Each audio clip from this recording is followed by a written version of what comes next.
Hi అండి. అందరూ ఎలా ఉన్నారు? నేనైతే చాలా బాగున్నాను. ఈ వీడియో అయితే నా హెయిర్ కేర్‌కి సంబంధించిన వీడియో. నేనైతే ప్రతి వారం అయితే ఏమేమి వేసి పెట్టుకుంటాను, ఎలా పెట్టుకుంటాను అనేది ఈ వీడియోలో అయితే చూపిస్తాను. 2 టేబుల్ స్పూన్‌లు అయితే మెంతులైతే రాత్రి నానబెట్టి పెట్టుకున్నాను. రైస్ వాటర్ కూడా మనమైతే అన్నం వండుకుంటాం కదా! 1 అవర్ ముందులే బియ్యం అయితే నానబెట్టుకొని, ఆ రైస్ వాటర్ అయితే పక్కకు తీసి పెట్టుకున్నాను గిన్నెలో. పొద్దున్నే లేసాక నేనైతే మార్నింగే చేయను. పాప స్కూల్‌కెళ్ళిపోయాక పనంతా అయిపోయాక అయితే చేస్తాననమాట. దాకలో అయితే రైస్ వాటరు, మెంతులు అయితే వేసుకొని 2 టేబుల్ స్పూన్‌లయితే అవిసె గింజలైతే వేసుకున్నాను ఫ్రెండ్స్. మెయిన్ అయితే అవిసె గింజలే మనకి. స్టవ్ అయితే వెలిగించుకొని స్టవ్ మీద దాకైతే పెట్టేసి కొంచెం వేడెక్కాక మందారాకులు, మందార పువ్వులైతే వేసుకున్నాను. మనం పేస్ట్ కూడా మిక్సీకి పట్టుకుని పేస్ట్ కూడా అయితే వేసుకోవచ్చు. ఇంకా చాలా పడుతుంది తలకి. నాకైతే టైం లేక అయితే నేనైతే ఈ విధంగా అయితే ఆకులు, పువ్వులైతే వేసేసాను.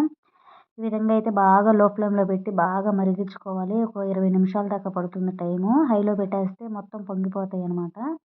ఈ విధంగా అయితే 80% అయితే ఉడికిపోయిందనమాట బాగా.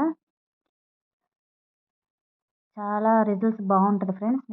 నాకైతే చాలా పడింది. నేనైతే మధ్యలో మధ్యలో అయితే ఆపేసాను. ఈ విధంగా అయితే చూడండి జెల్లీ జెల్లీగా చిక్కగా బాగా వచ్చేసింది. నేనైతే ఇప్పుడు తలకైతే అప్లై చేస్తాను. నేనైతే అవిసె గింజలు, మెంతులైతే విడిగా తీయలేదు. అలానే పెట్టేసుకుంటున్నాను. కొంతమందైతే క్లాత్‌లో గాని అట్లా పిండి జెల్లీ వరకే పెట్టుకుంటారు. నేనైతే అట్లనే పెట్టేసుకుంటాను ప్రతిసారి. దాంట్లో కూడా ఎక్కువ జెల్లీ కూడా దానికే ఎక్కువ పడుతుంది. ఈ విధంగా అయితే బాగా అప్లై చేసేసి 1 అవర్ అయితే బాగా ఉంచేసి నేనైతే హెడ్ బాత్ చేసేసాను. చాలా రిజల్ట్స్ బావుంటది ఫ్రెండ్స్. నేనైతే ఎప్పటినుంచో పెట్టుకుంటున్నా. Thank you for subscribe my channel.